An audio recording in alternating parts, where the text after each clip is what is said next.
US President Donald Trump has announced another round of tariffs, this time targeting key industries like pharmaceuticals, heavy trucks, and furniture.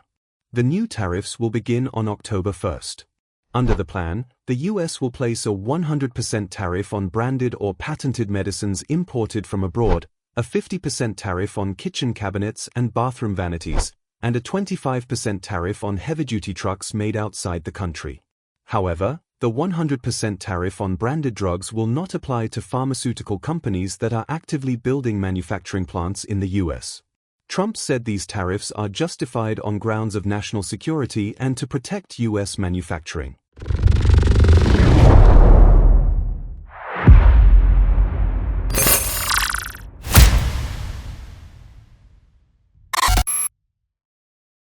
The US pharmaceutical sector is huge but still relies on imports for many medicines.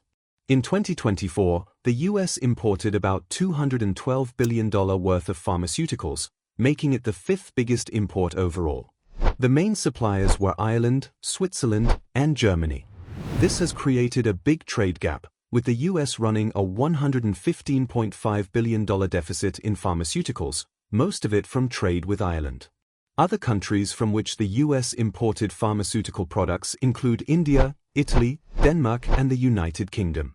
Trump argues that depending on foreign drugs is a national security risk. His tariffs aim to push drug companies to set up plants inside the US. Similarly, American homes and offices rely heavily on imported furniture.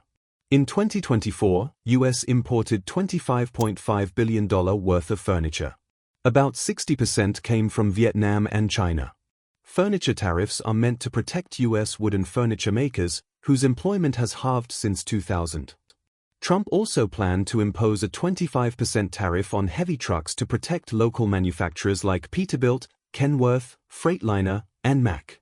The goal is to give US-built trucks an advantage over foreign competitors and keep more factory jobs in America. This step will help shield domestic truck makers from overseas competition and strengthen US industry. But critics warn it could backfire by making trucks more expensive, which may raise costs for freight companies and create problems in the supply chain. Not every country or company will face the full tariffs. Drug makers that are building factories in the US are exempt from the 100% duty. For example, Switzerland's Roche is setting up a facility in America, so its products won't be taxed. Many pharmaceutical companies are taking Trump's tariff threat seriously, announcing hundreds of billions of dollars in new US manufacturing investments. Eli Lilly revealed plans for a $6.5 billion plant in Houston, after already committing to build a $5 billion facility in Virginia.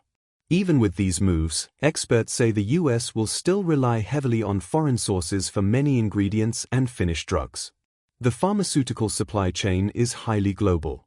The European Union remains one of the biggest pharmaceutical suppliers to the US, but Trump has set a lower 15% tariff on most EU imports, including pharmaceuticals.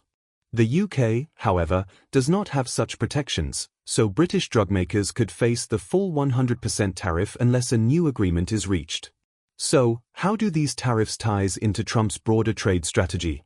These new tariffs align with Trump's pattern of using tariffs as a central tool of trade policy. In April 2025, he declared a national emergency and introduced reciprocal tariffs across many sectors as part of a sweeping trade agenda. Trump is also considering new tariffs on electronics based on how many chips they contain, another step toward reshaping global trade rules. Courts have sometimes pushed back. A recent appeal court ruling deemed many previous tariffs illegal. Now the bigger question is how these policies are already affecting the US economy and everyday life.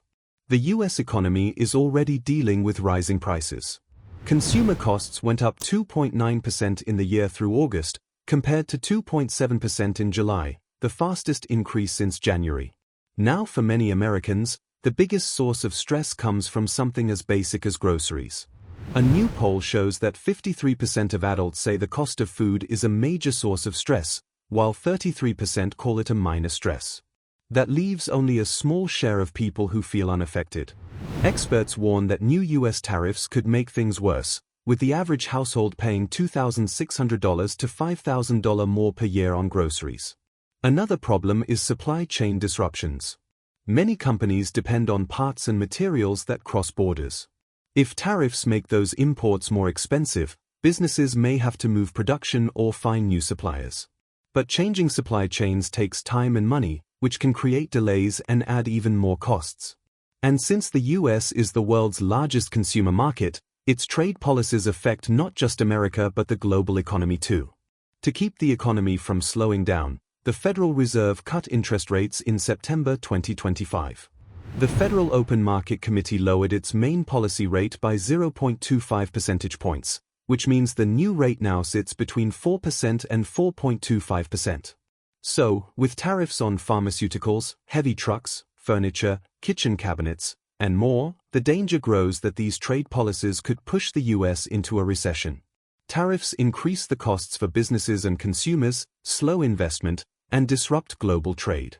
Many economists warn that the combination of rising inflation and weaker growth is exactly the recipe for stagflation, where prices keep rising but the economy stalls. Some empirical models suggest that Trump's sweeping tariff plans could reduce long-term GDP by around 6% and shrink wages by 5%.